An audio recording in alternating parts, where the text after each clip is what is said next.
we're now at a point where you've got a month, over a month until we get the official reveal for Black Ops 4 and all that good stuff. And until then, all we're really doing is like speculate on things, and you know what, speculating can be quite entertaining. It can also be quite fun just to think about, and then also to see whether you're right or wrong. For this video, we're going to look at specifically the campaign, and obviously the setting and what comes into it. I know Black Ops, well not Black Ops, Call of Duty in general, the campaign kind of seems to be, I mean, it never really, ever since COD 4 at least, it hasn't really been considered that important, but that seems to be kind of more and more the case. It's a bit sad because quite a few of the campaigns are really good, but there's still a lot of us that care for that, and there's, and I'm included in that. I really care for the campaign. I think the campaigns in Black Ops, bar Black Ops 3 of course, were very, very good. And I really hope that we get another really, really good campaign. So like I say, that is important to me. So I thought, you know, let's make a video discussing where the campaign will be, where this game will be set, and obviously the setting does have an impact on the modes that everyone seems to care about. Multiplayer, sort of zombies, but zombies can go on its own little thing, so that might not necessarily be as much of a big deal. But anyway, I thought that's something that, you know, people have already got into, and we can get into here. So leave your thoughts in the comments. Where do you want the game set, or where do you think the game will be set? Where will the campaign fit in with Black Ops story? I'll be interested in knowing your thoughts. So yeah, get them in the comments below. And without further ado, we're going to what I think will happen, or what I hope will happen. We're going through multiple, what's the word? Multiple scenarios, that's the word. I had a bit of a brain fart there. As to what it could be. First of all, we'll start with the setting, or you know, as in where it will be set in time, and you know, because that is quite a big talking point now for Call of Duty. Ever since all this futuristic stuff came in, Call of Duty games have spanned World War II right up to 20. Too far in the future. Well, I don't actually know the dates off by heart. But you know, Infinite Warfare went to space and things like that. Black Ops 4 went to 2065, I'd like to say. So specifically for Black Ops, of course, we've got, and World at War was in the same world as Black Ops, so you could even go as far as say you have the 1939, obviously World War II started, or if you want to be that sort of person, the 40s when World War campaign was set, and you've got right up until 2065, so you've got well over 100 years to play with there. For Treyarch, and I think I speak for most people when we don't really want it too close to 2065. I think a lot of us are fed up with the EXO movement for now, and generally the story for Black Ops 3 was so poor, and there could be an argument to say they need to fix that, and they could fix that with the game around that time, but I just feel like they should leave that dead. They should just try and forget that story ever happened. Obviously the common belief is that it will be similar to Black Ops 2, which means it'll be near future, even nearer future now. It'll literally be 7 years away, 2025. Maybe it'll be around that to 2025 to 2030. So that tends to be the common consensus, but of course, like I say, Black Ops has such a long such a long timeline. It can just fit in anywhere along there. It could be Cold War. It could even be sort of modern day, sort of around the 2010s if you want to. As much as Modern Warfare's kind of stamped on that, but we don't really know much that happened in between.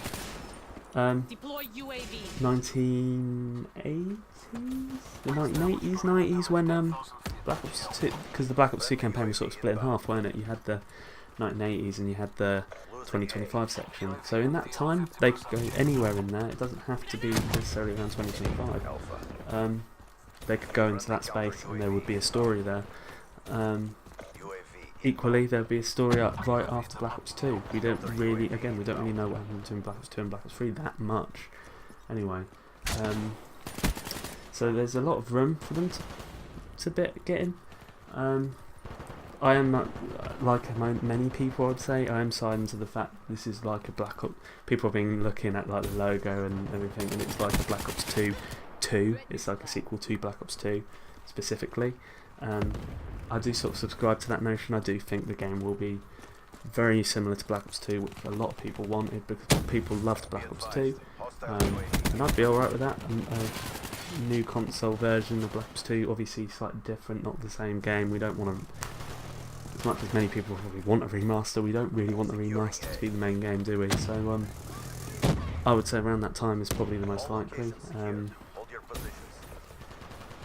So for the campaign, sort of where the campaign can go is, well, I'd say there's so many options. I do see them trying to sort of connect certain parts of Black Ops 3 and the sort of the way the world is at Black Ops 3 with all this sort of technology taking over man, essentially.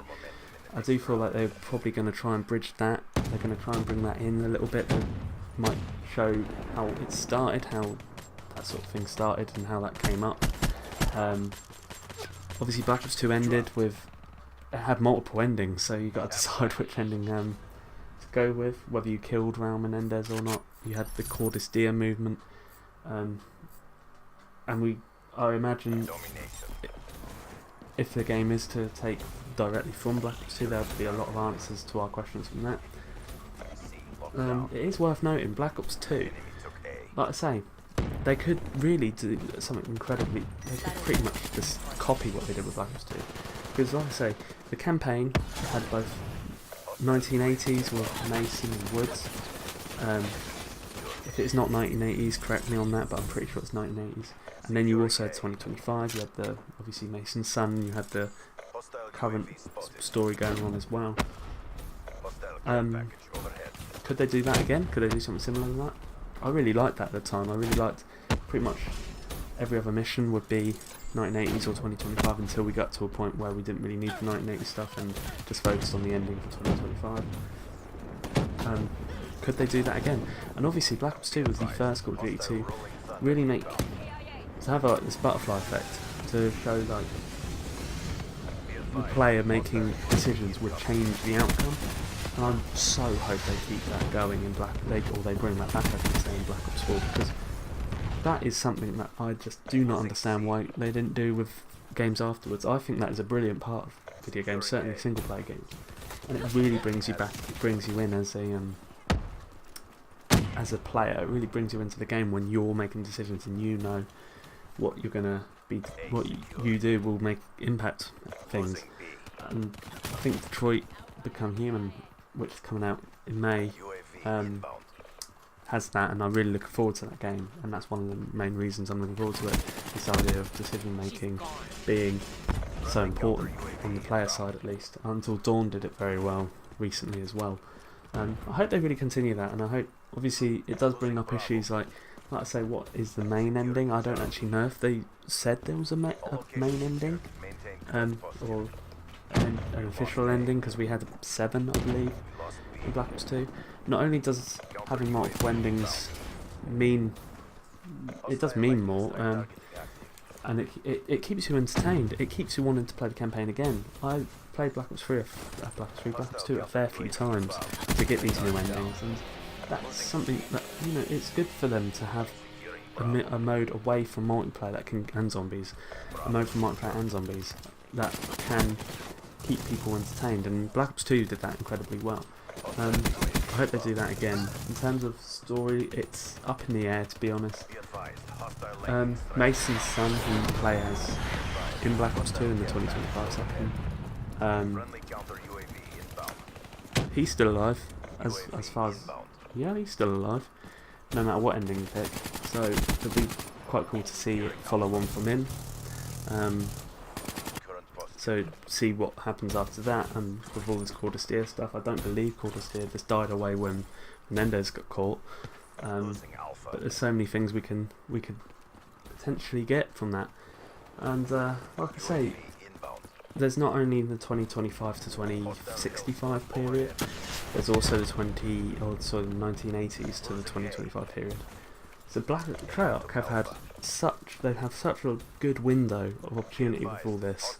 To the extent I'm very confident that they will deliver a good story, and we will sort of get more knowledge about the world of Black Ops, the world that Black Ops is in, and I really think they will redeem themselves for Black Ops 3, because that is probably the worst campaign Call of Duty's ever had. Actually, I would say as far as it goes, it is by far the worst Call of Duty campaign we've ever had, and yeah, I really think that will fix the mess ultimately. Like I say, leave your thoughts about where do you think the campaign will be, where do you think it will take place, what time period, anything about the story you think might be in there, what you might want in there, might differ from what you expect there to be, so if there is, leave that. The more Call of Duty videos, both World War II, obviously still, it's not dead. Whoever makes it, if any of you do those memes, stop it. For all videos like this with Black Ops 3, I want to do one for this with Modern Warfare 4, which seems to be potentially a thing. Obviously we're a long way away from knowing about that, but I want to do one of these for Modern Warfare 4, because again that's quite an open book in terms of what the story might be. So yeah, if that's something you think you might enjoy, stick around, hit that subscribe button. It would mean a lot. Like I say, like the video if you enjoyed. Thanks for watching, and goodbye.